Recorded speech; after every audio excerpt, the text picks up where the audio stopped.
Bien, veamos ahora la ecuación general de la energía. Vamos a suponer un tubo horizontal de sección constante a través del cual entra un caudal de un fluido de gravedad específica S.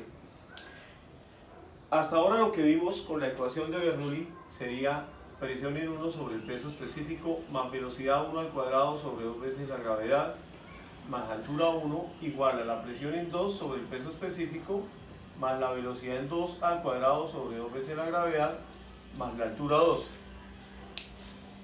Recordemos que si 1 y 2 tienen la misma altura, podemos eliminar esos términos porque son iguales. No es porque valgan 0, sino porque son iguales al lado y lado de la ecuación. Si el diámetro no cambia, por continuidad, vamos a recordar que por continuidad dijimos velocidad 1 área 1 igual a velocidad 2 por área 2. Si el área no cambia, las velocidades tampoco. Por lo tanto, la velocidad 1 y la velocidad 2 son iguales y se cancelan los términos. Eso querría decir que P1 menos P2 sobre el peso específico sería igual a 0. Y recordemos que P1 menos P2 sobre el peso específico es igual a delta de H, factor de S manométrico sobre S del fluido que está circulando, menos 1. Notemos que hay un delta de H. Esto lo estamos haciendo en el tablero, pero en la práctica, cuando tengamos la disposición para hacer la medición, vamos a encontrar que no vale delta de H0, sino que tiene un valor y que dependiendo del caudal va a ser bastante grande. Eso quiere decir que Bernoulli no corresponde a la realidad. ¿En qué se quedó Bernoulli? Pues realmente Bernoulli le hace el aporte a la ciencia, pero él no tuvo en cuenta dos términos. El primero de ellos que nosotros hemos manejado es el de pérdidas. Siempre que hay movimiento hay fricción y siempre que hay fricción hay pérdidas de energía. Por lo tanto, vamos a expresar la ecuación de la energía de acuerdo a lo que ya teníamos.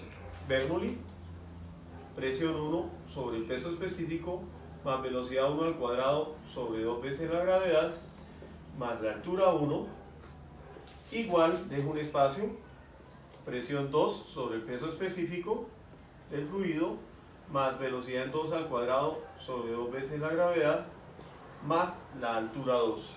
Los términos que olvidó, vamos a hacerlo con rojo para anotarlo. Vamos a llamar a esto HM o altura motriz, y el término que mencionamos que corresponde a las pérdidas por fricción que hay entre 1 y 2. Así, esto corresponde a la ecuación general de la energía. Bueno, recordemos, cada uno de los términos corresponde a energía por unidad de peso. Es decir, energía por unidad de peso debido a la fuerza que se está ejerciendo para mover un volumen determinado de fluido. Energía cinética por unidad de peso, energía potencial por unidad de peso, y la altura motriz corresponde a la energía que puede intercambiar un fluido y el sistema.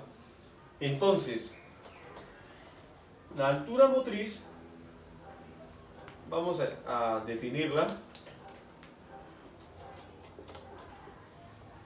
Altura motriz, energía por unidad de peso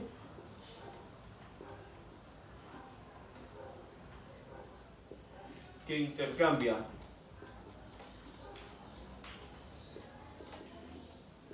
el fluido y un dispositivo hidráulico.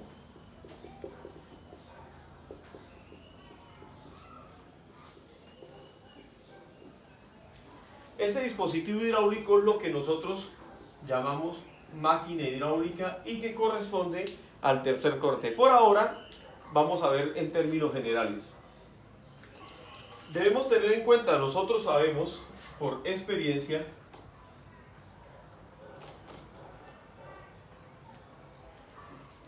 que hay dispositivos hidráulicos que ceden energía o que entregan energía al sistema. En ese caso, esa altura motriz va a ser positiva. Entonces, la altura motriz es positiva cuando existe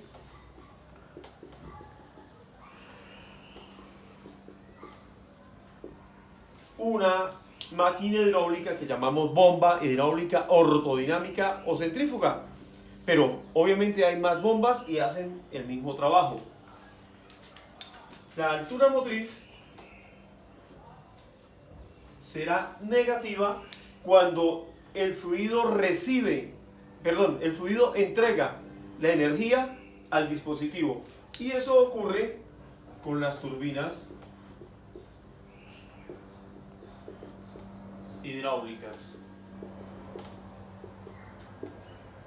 Para el ejemplo con el que arrancamos, no hay ningún dispositivo entre 1 y 2. Quiere decir que la altura motriz en ese caso es 0. Y entonces,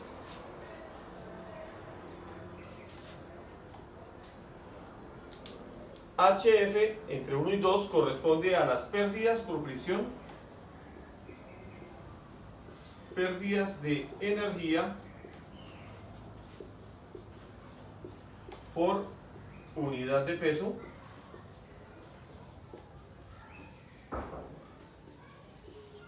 debido a la fricción.